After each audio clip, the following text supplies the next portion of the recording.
అండి. ఇంకో మంచి కలర్ అండి. ఇటుక పొడి రంగు శారీ అండి. దానికి ఇలాగ మనకి బాందిని డిజైన్ అనేది వచ్చింది. శారీ మొత్తం ఇదంతా ఎంబ్రాయిడరీ వర్క్ లైన్స్ అనేవి ఉన్నాయి. సిల్క్ థ్రెడ్ లైన్స్ అనేవి ఉన్నాయి. శారీ అయితే చాలా బాగుందండి. పైన ఏమో చిన్న బోర్డర్, కింద ఏమో పెద్ద బోర్డర్ వచ్చింది. చూడండి ఎంత బాగుందో శారీ. ఇది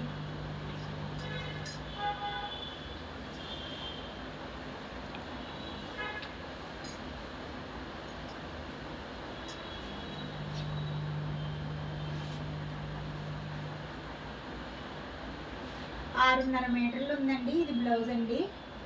అయితే మనకి పళ్ళు మాత్రం ఇలా వచ్చిందనమాట. పళ్ళుకి రన్నింగ్ వచ్చేసిందనమాట. సపరేట్గా లేదు, చిగురు మట్టికి ఇలాగా చిన్న లైన్స్ లాగా వచ్చింది. ఈ శారీ కాస్ట్ వచ్చి ఓన్లీ 500 అండి. ఎవరికైనా నచ్చినట్లయితే వాట్సాప్ చేయండి.